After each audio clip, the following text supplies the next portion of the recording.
During our decade together, I stay by Felix Valentino's side as he slowly ascends to the peak of the Mafia world.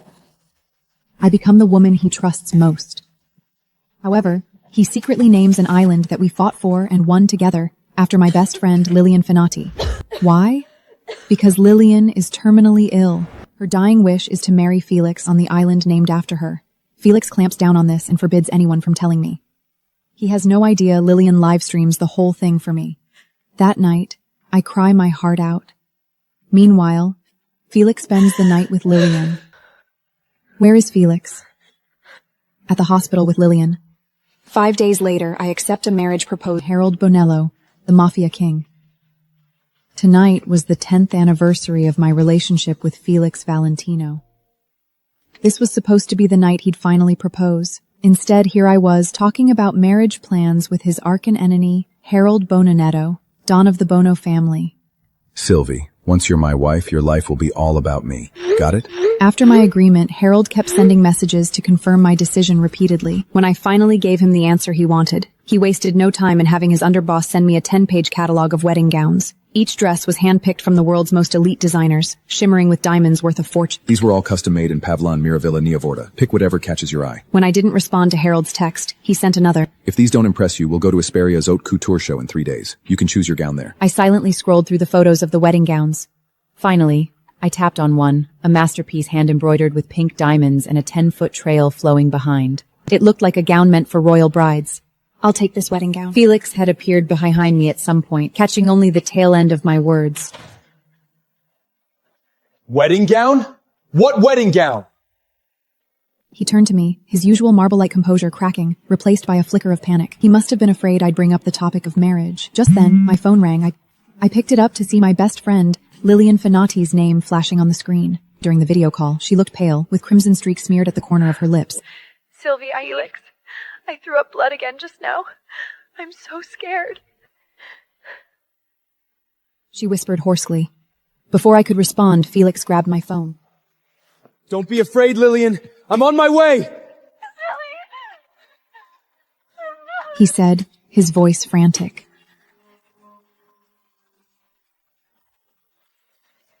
Then Felix left me behind, driving off in the only car at the mountaintop villa, without so much as a word. The night closed in around me, heavy and stifling, the silence so absolute that the only sound was the whisper of the wind. Felix didn't so much as glance back. It's my birthday. You agreed to wait for shooting stars with me, and you promised me to stay by my side forever. Felix knew better than anyone what I'd been through, how I'd been taken, how that nightmare had left me with a fear of the dark and being alone. And still, he left for Lillian. Without a moment's hesitation, he left me stranded on this desolate mountaintop. After all the times he disappointed me, that last shred of illusion I'd held on to turned to dust. So this felt like when a heart finally burned out of love for someone. My phone rang again. This time it was Harold.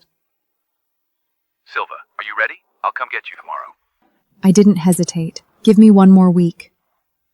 Once I've taken care of what needs to be done here, we'll leave for Luminata and get married. There was a short pause on the other end before Harold answered, his tone gentler now. All right, I'll wait for you. But if anything comes up that you can't handle alone, promise me you'll let me know. After hanging up, I made my way down the mountain alone, returning to the home I shared with Felix. I decided to visit Felix's grandmother, Pauline Perella. She and Grandma had been part of the same ballet troupe, and their friendship had always transcended the boundaries of our families. When I was 8, I was diagnosed with a serious heart condition. The Valentine family ran the most prestigious private hospital in northern Cliaven, and my family sent me there to recover. Felix's parents, Don Marco Valentino and Madre Isabella Locheque, treated me as if I were their own. Grandma Paulina herself was the want me the family's traditions and values. She even suggested to others that I could Valentino family's future lady. But all of that ended tonight. Standing in front of her now, I dipped my head slightly and said softly, Grandma Pauline, I have to go. Her gaze, warm yet heavy with sadness, lingered on me.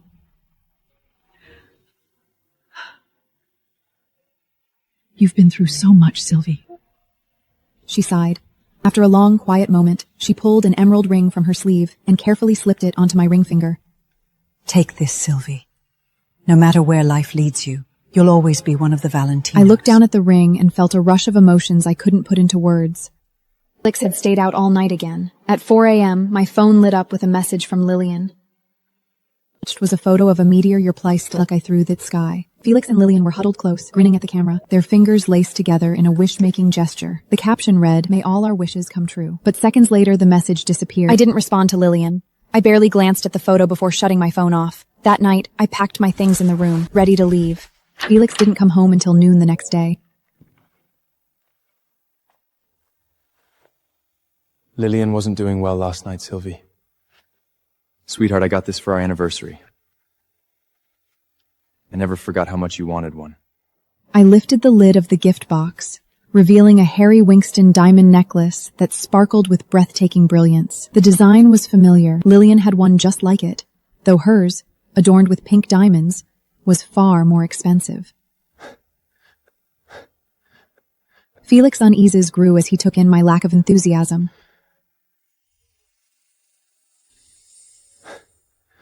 Sylvie, you're not upset, are you? I offered a smile, my voice flat. Considering Lillian's delicate condition, it's only natural you'd want to look after her. He let out a quiet sigh of relief. I'm glad you understand. We've got a long road ahead of us, after all. But Lillian's running out of time. There's still so much she wants to do. His voice broke off suddenly, his eyes glistening with unshed tears. I studied him with a faint smile. If it's tearing you apart, then go to her completely. I won't stop you. How could I possibly resent someone who's dying? But don't spend the rest of your life mourning at her grave. I have no intention of waiting around on my own. As I turned to leave, Felix seized my wrist with a sudden, fierce grip. Sylvie, what are you getting at? Felix didn't come home until noon the next day. Are you jealous by any chance? You've always been the one telling me to look out for Lillian, especially with her health being so fragile. Now that I'm doing exactly that, you're upset with me? When I didn't respond, his tone took on a self-rightful tone. Don't be unreasonable, Sylvie. She's your best friend. Weren't you the one who asked me to be kind to her? And now you're upset because I stayed to make a wish with her? I was exasperated. He frowned, about to fire back when his phone buzzed again. How incredibly noble of you, Felix. He glanced at the screen, then looked up. I'll be out of town for a few days on business. Take care of yourself while I'm gone. I gave a vague hum in response, secretly hoping he might just stay away for good. Early the next morning, I slipped into an elegant gown and got ready to head to Valentina's estate to say my goodbyes. In the grand hall, the family elders were gathered around the long table, engrossed in discussion about recent family affairs. Don Valentino sat at the head of the table. I gave a slight nod. Don Valentino, thank you for your generosities. I've come today to say my goodbyes. Madre Isabella's face tightened with concern. What's going on, Sylvie? Why are you leaving all of a sudden? Don Valentino slammed his hand against the table. Where's Felix? Why isn't he here with you? Did he do something to you? Before I could respond, slow, deliberate footsteps echoed from the hallway. Felix walked in, Lillian by his side. Sylvie? What are you doing here? Lillian's voice carried the confidence of someone who saw herself as the Valentino family's future daughter-in-law. A faint smile crossed my lips as I replied coolly, "Where I decide to be is no business of your." I turned and headed to the door. Felix rushed after me. Don't get the wrong idea, Sylvie. I only brought Lillian here so my parents could help her find a good doctor. You're not mad, are you? Haven't you always wanted the best for Lillian? She's ill. Doesn't it make sense to let her stay here so we can look after her? For some reason, a memory flashed through my mind. It was from when Felix was 16, back when we took that trip to Mount Frostara in Javanas. Standing at the snow-covered peak, he'd made me a promise. Marrying you is what I want more than anything. Someday, you will become the lady of the Valentino family. But now, he'd brought Lillian into his family all whilst feeding me some lie about a business trip. I let out a bitter laugh, the absurdity of it all hitting me. When I didn't respond, he added, Sylvie, you're not bothered by something this insignificant, are you? I kept my eyes on him, struck by how pitiful and ridiculous he'd become. Felix pulled me into an embrace and kissed my forehead. Just go home. I'll see you later. The moment he walked away, I wiped my forehead clean. He made me sick to my stomach. On Valentine's Day, Felix brushed me off with family obligations. He made sure no one let the truth slip. But that evening, an anonymous message popped up. Livestream link Felix and Lillian's wedding. I clicked it. The screen lit up to reveal a grand, solemn ceremony full of Mafia dons. My blood turned to ice. 3 months earlier, Lillian announced her illness. I want to marry the person I love most before I go. Back then, I hadn't noticed anything unusual. So, who's this person you love most? You'll find out soon enough. It wasn't until later I realized she meant Felix. I'll never forget that Valentine's Day. He stood on that private island, making his vows to her while I cried until I passed out. But now, at least, it was almost over. The moment I got home,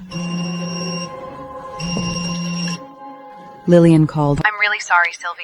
I didn't expect to run into you today. I let out a bitter laugh and stayed silent. The Valentanos put relationships above all. Don Vano promised to find the world's top doctors for me. After a pause, she added with significance, Sylvie, wouldn't it be great if I married into the Valento family? If you can make it happen, go for it. You've got my blessing.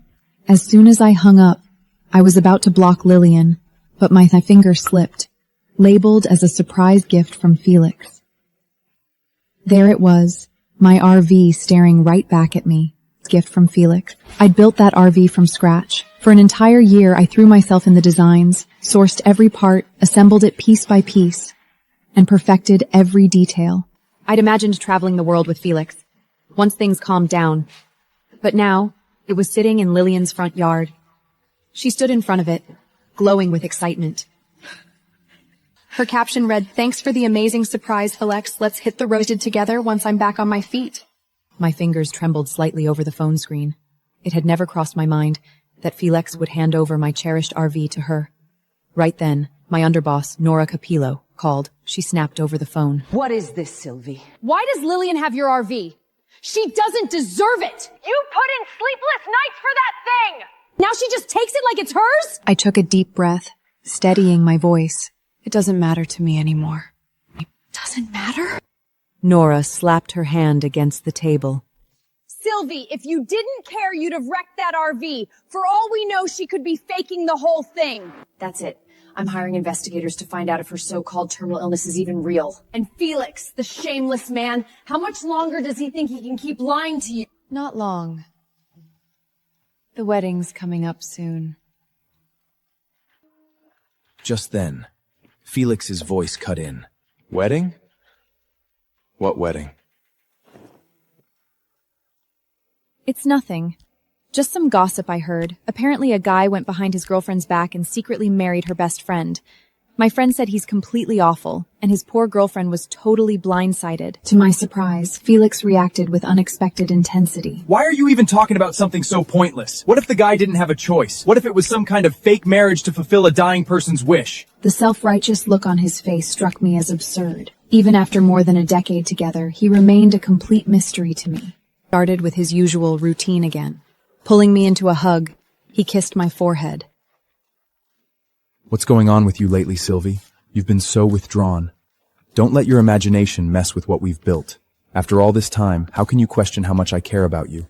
Once we figure out Lillian's situation, we'll get married, okay?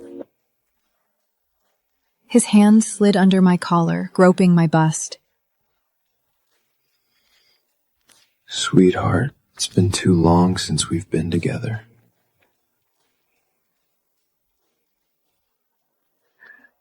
I'm sorry. I'm not feeling it tonight. I'll sleep alone.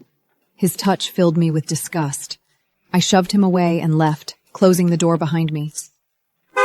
The sudden blast of a car horn jolted me awake early the next morning. Sitting in the courtyard was a pink RV I knew all too well. Its flawless surface, gleaming in the sun like liquid gold. I'd put that RV together with my own hands. But it belonged to someone else now. Lillian was behind the wheel, sunglasses on, a smirk across her face as she dangled the keys. She called out in an overly dramatic voice. What do you think, Sylvie?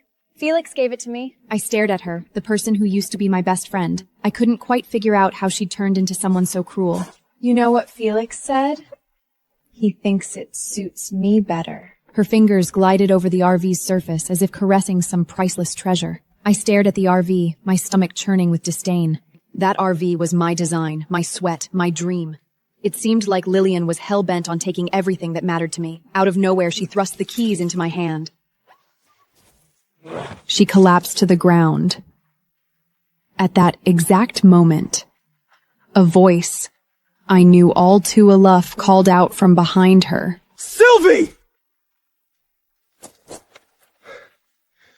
How could you do that to her? Felix quickly stepped forward, his gaze sharp and full of blame, as though everything unfolding before us was squarely on my shoulders.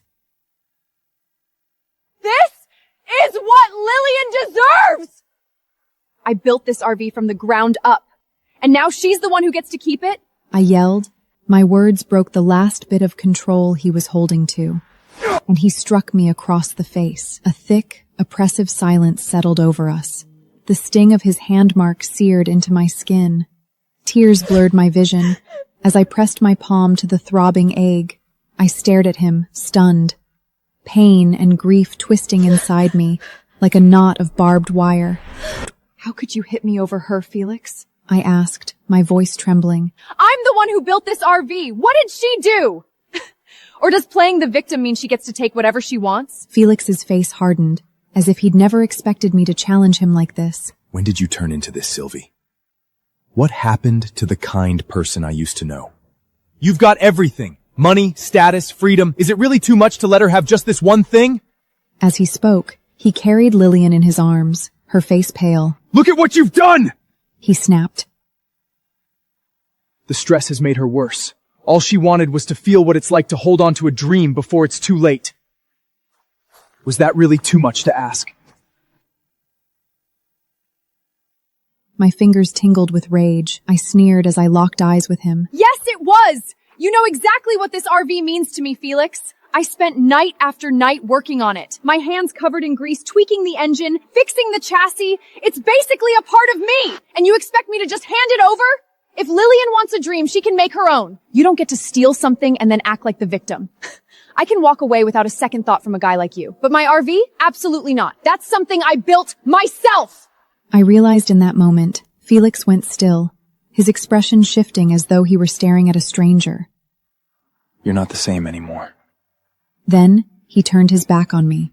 He carried Lillian in his arms, her face pale. A wave of rage surged through me, and my heart condition flared up.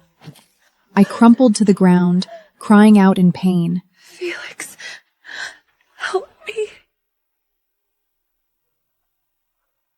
He didn't even look back. When I came to, I found myself in a hospital. Someone leaned in and wrapped me in a warm embrace. Let's head home, Sylvie. It was Harold. I closed my eyes, finally surrendering. Okay. I murmured. It was true that hope could vanish in the blink of an eye. Felix took 3 days to find I'd vanished. He called frantically, blowing up my phone with texts. He used his powerful connections to track me worldwide. I'd had enough of his chaos. I blocked him and cut all contact.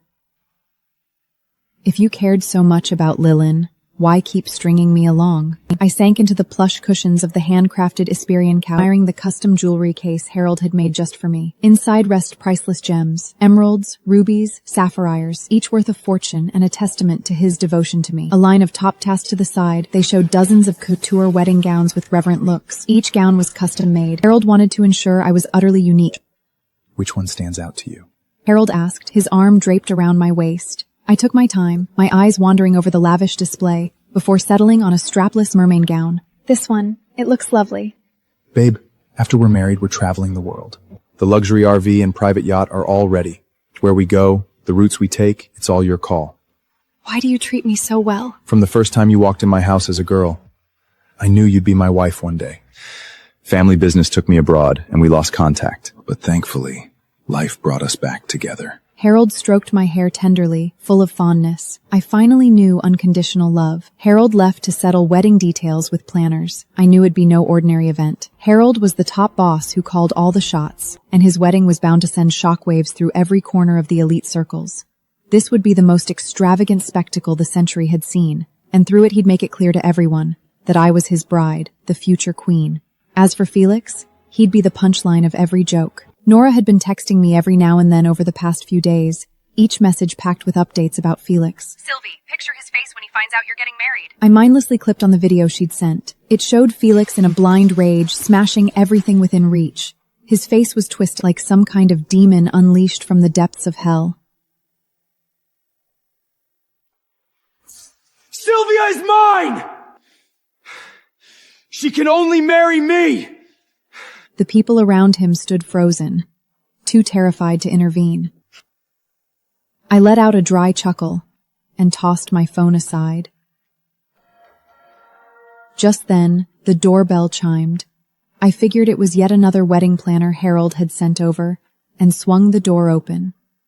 But instead, there stood Felix. His suit was a crumpled mess, his shirt collar crooked, and his eyes bloodshot. When our eyes locked, shock washed over his face, his voice trembling as it broke. Sylvie, you're actually here. He reached out to touch me, but I pulled away. Why did you just disappear like that? Is this some kind of sick joke to mess with me? Come home! We'll get married right now! His fingers clamped around my wrist, pulling me closer. But then a steely grip seized his wrist. Harold's voice cut through the air, low and icy, carrying the unyielding authority of a top dog. Stay away from my wife, Felix.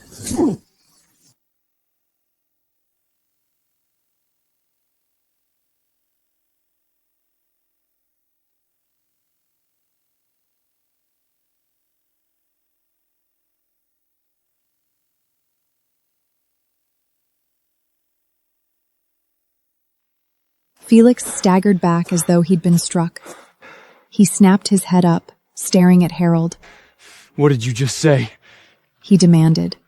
Sylvie's mine now. Our wedding's next week. Felix's face went pale, then twisted into something feral, like a cornered animal ready to lash out. No way! Sylvie loves me! Harold stood tall in front of me, cutting off Felix's burning scare completely. But Felix was beside himself, unwilling to accept the truth. Cut it out, Sylvie.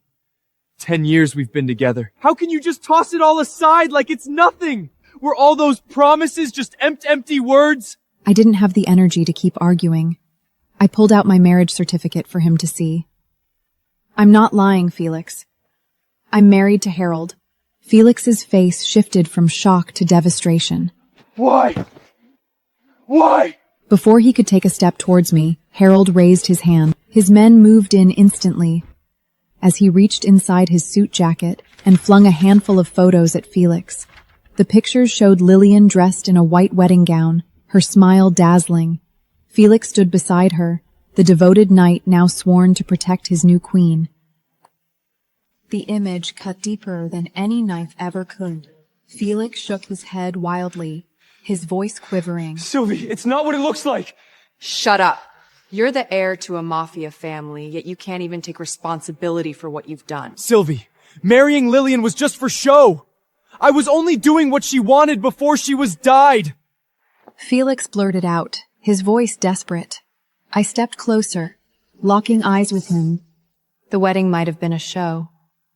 But what about the times you were sweet to her? Was that just an act, too?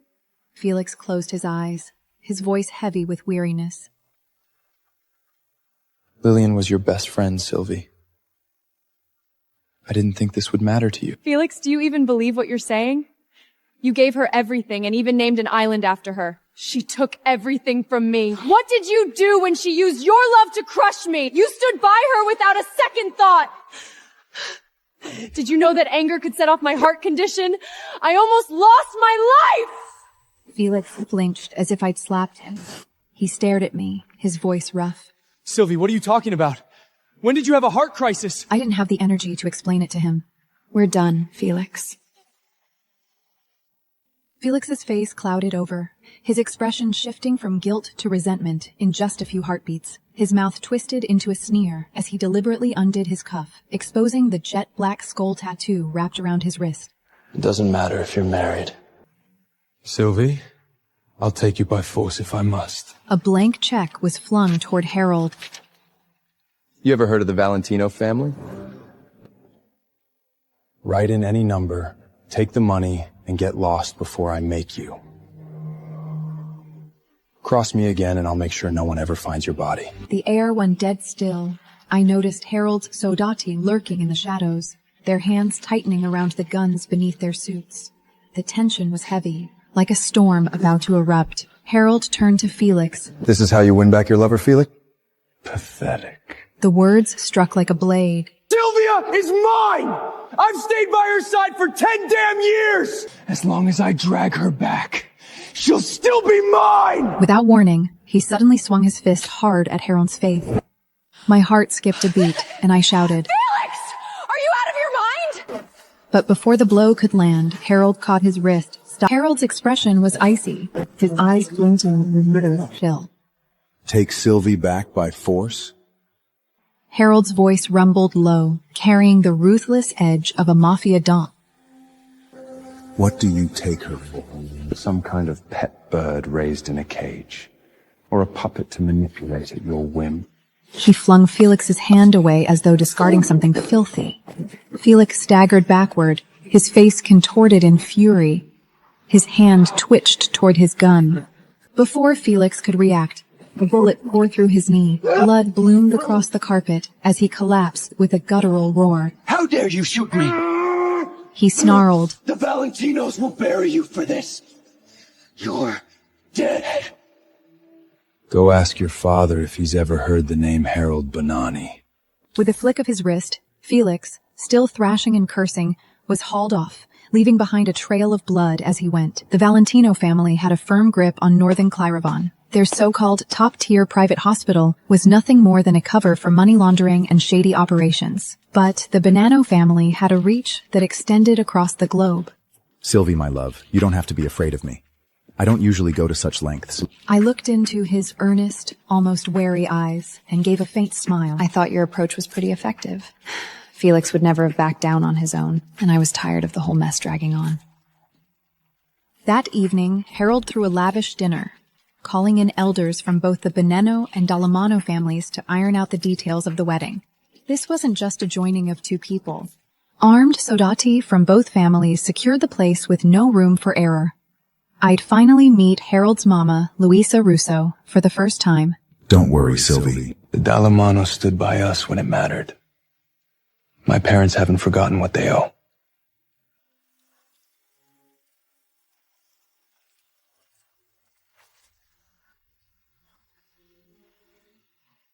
It wasn't long before Harold's parents and mine arrived. The mood was calm, pleasant even. Luisa, the Bonanno family matriarch, fixed her gaze on me. After a moment, her lips curled up in a smile. Sylvia, your father stood with the Bonanas during our hardest days. We've never forgotten what he did for us. This ring is yours. Inside the case was a 20-carat sapphire signet ring, its platinum band engraved with the family crest. It was a symbol of the Bonanno matriarch's authority. It's never been given to anyone outside our bloodline. It's passed only to women the Bonanos consider worthy. I was taken aback and started to push it back toward her. This is too generous. But Luisa's hand closed over mine, and she slid the ring onto my finger. True worth isn't measured in dollars. It's rooted in loyalty and trust. You've proven yourself deserving of this. Look after Harold.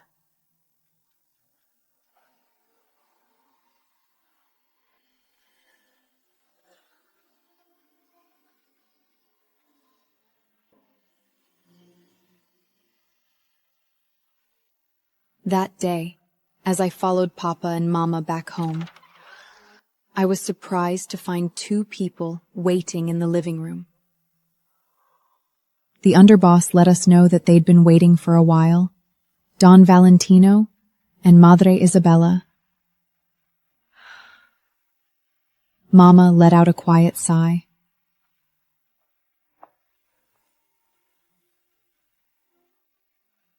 Grandpa sent you away years ago. They promised to treat you like their own. Thought you and Felix would be together.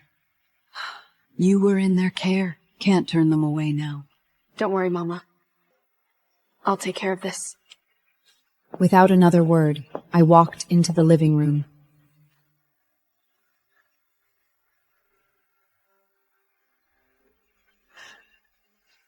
Donna Isabella's eyes filled with tears the second she saw me. Sylvie, they say you're getting married. Is it true?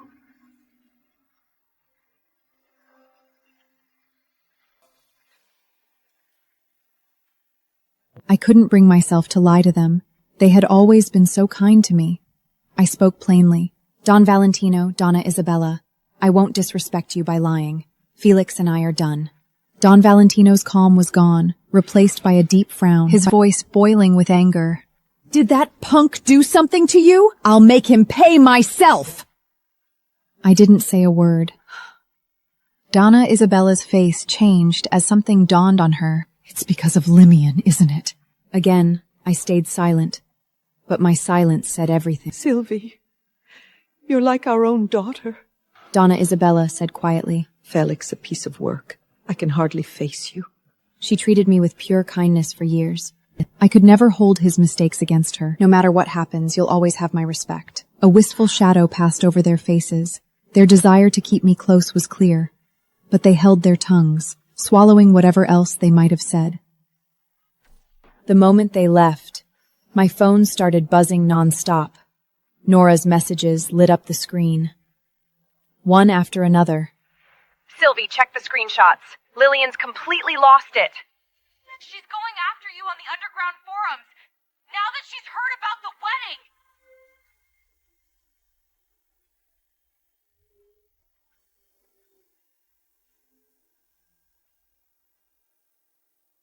Frowning, I opened the screenshot. Someone's pretending to be the perfect little saint. Who's she kidding? She's still hung up on her ex while scheming her way into the Bonanos. Pathetic. Beneath the bitter words was a blurry photo of my profile. The absurd part? Lillian had even left a comment underneath. Her groom is old enough to be her father. Love? Give me a break. She's just trading her youth for his money and influence.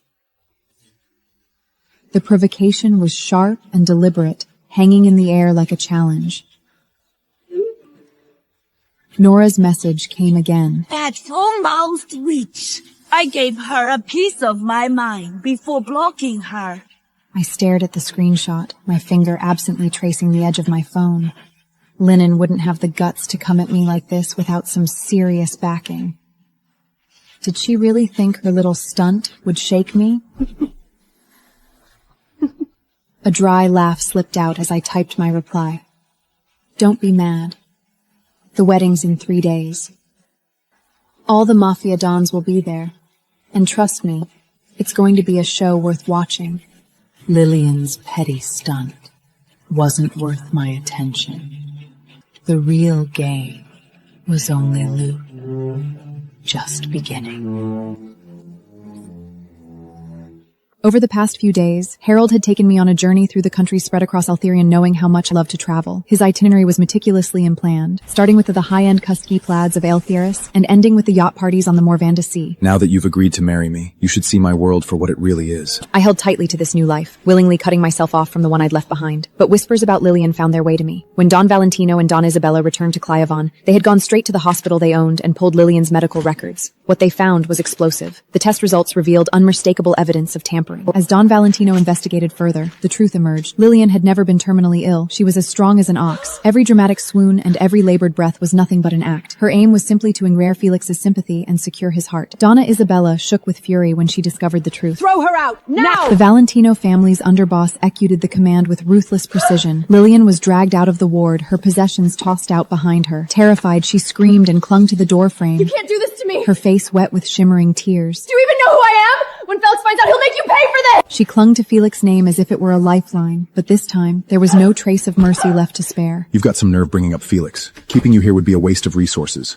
not to mention bed space. Lillian was cast out of the hospital and into the corridor, where she wept as she frantically dialed Felix's number. Within minutes, Felix arrived, his coat flapping behind him from his rushed entrance. Her face brightened at the sight of him. She threw herself to him, but he pushed her away. Thinking Felix was there to defend her, she quickly complained, Felix, they all ganged up on me. I'm sick, and they treated me like this. It has to be Sylvia's fault. Before she could finish, Felix seized her by the hair, yanking her closer. You dare utter Sylvie's name? He growled, his voice cold and threatening. Lillian's face went pale, her lips quivering.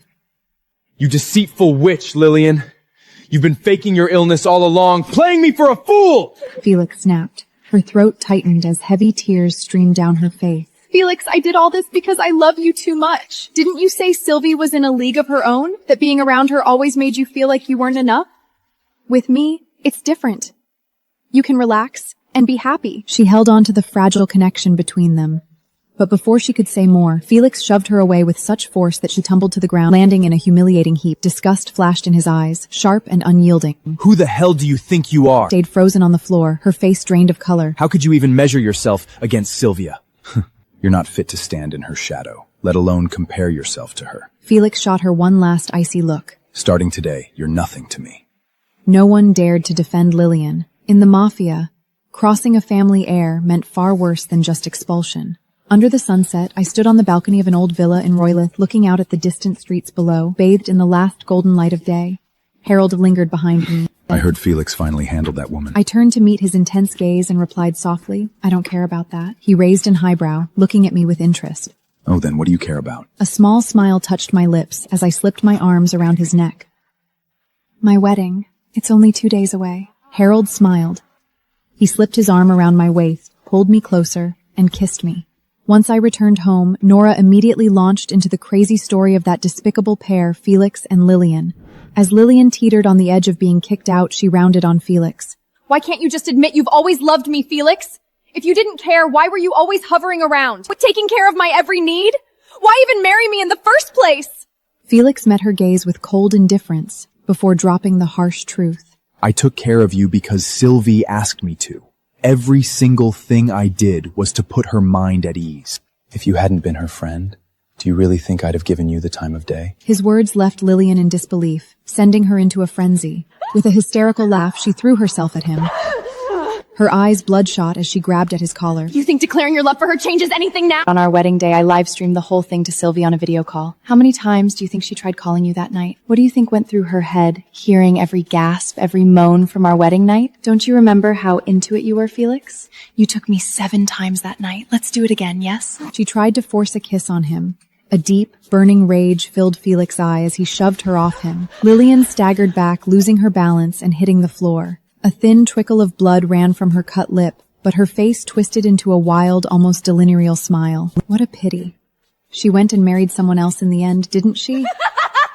She taunted. Get her out of here. Felix ordered. Outside the hospital, a black Mayak waited. As the door opened, men in black suits and gloves stepped out. Without a word, they hoisted Lillian to her feet. Where are you taking me? She struggled against their hold. They then shoved her into the car. The door closed with a sharp thud, and the vehicle sped off towards the docks. Inside a warehouse near the water, the Soldari paused their count of the drug stash to glance indifferently lay curled up on the floor. Her clothes were drenched with seawater, and her body shivered violently. Someone crouched and patted her cheek. You dirty traitor. You're about to find out what happens to rats who mess with the boss. Her eyes flashed with fear. Then she was grabbed by the hair and hauled toward an old yacht. Nora's words were spilling out eagerly when Felix's call came through. It had only been a few days since I'd last seen him, but his voice was so hoarse that it was almost unrecognizable. Hearing him say my name again felt like an eternity had gone by. Sylvie, let me come to your wedding. Even if I can't be the one marrying you, I want to walk down the aisle with my own eyes. Before I could respond, my phone was yanked from my hand. Harold had appeared behind me at some point and answered on my behalf. You're more than welcome to join us. I'll even raise a glass in your honor. Give the phone back to Sylvie! Felix snapped. I'm talking to her, not you. Back off! Harold's eyebrow lifted slightly. You're together now. What's hers is mine, and what's mine is hers. By tomorrow, the whole Mafia world will know she belongs to me.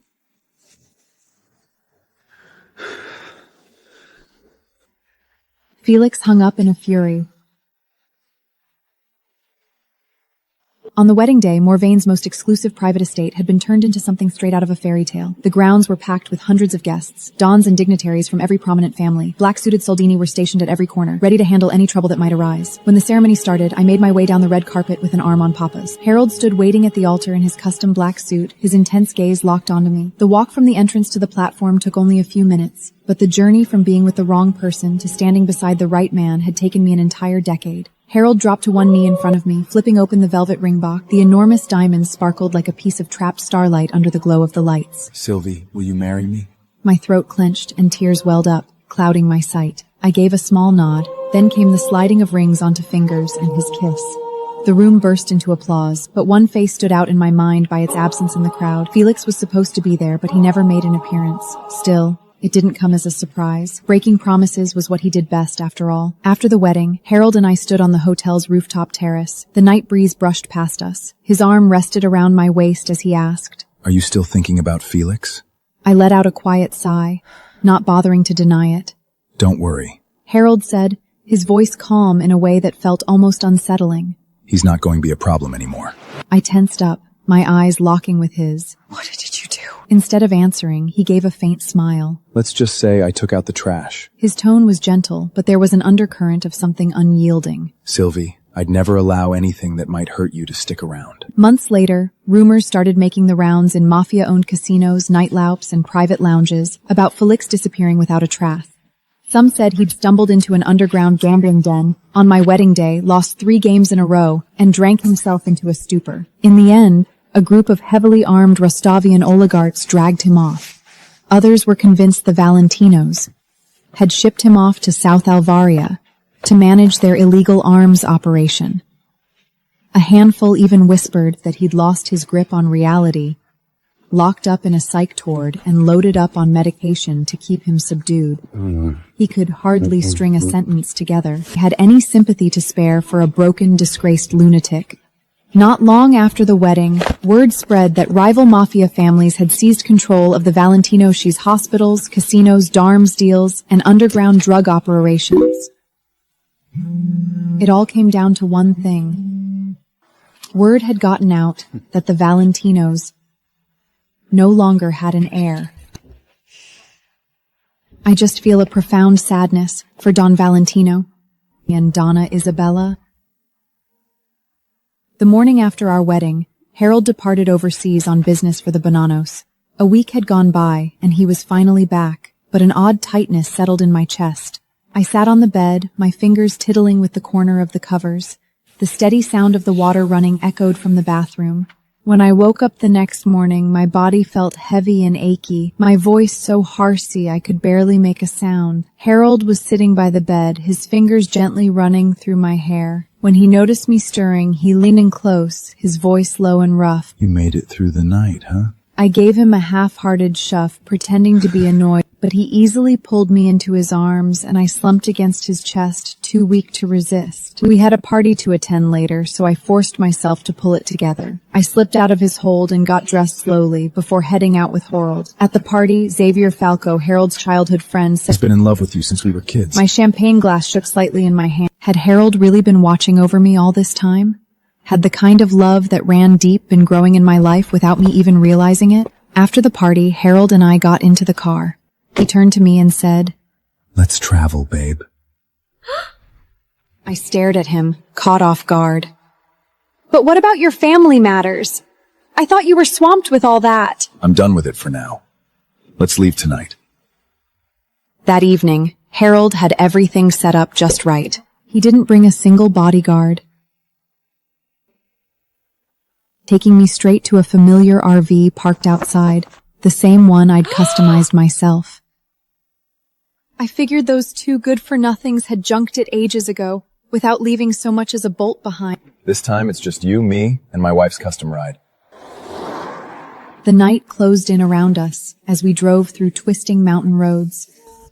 Eventually, he pulled over at a lookout spot, where the valley spread out wide below. We leaned against the RV's door, his arm around me, looking up at the stars scattered across the night sky. After a long pause, I finally broke the silence, asking the question that had been tugging at my thoughts. Did you really know me when we were kids? Harold let out a soft laugh. his gaze turning wistful. You don't remember? You fell into a pool once. I pulled you out. You were sobbing, holding my hand tight. I said we could be friends. But you frowned and said no. You said I was too mean. I stiffed, the memory flooding back. Suddenly I could picture that teenage boy. His expression was sharper then, his eyes icy. But I never forgot how warm his hands felt. That was you? Harold smirked. Took you long enough to figure it out. He tilted his head, his eyes holding mine. His voice was a low, teasing drawl. So, you didn't want me as a friend back then? Because you knew I'd end up as your husband? My cheeks burned. He cradled Willie's, my face in his hands, and kissed me. I never imagined Harold, the man everyone feared, could be so tender. Something told me our story was only beginning.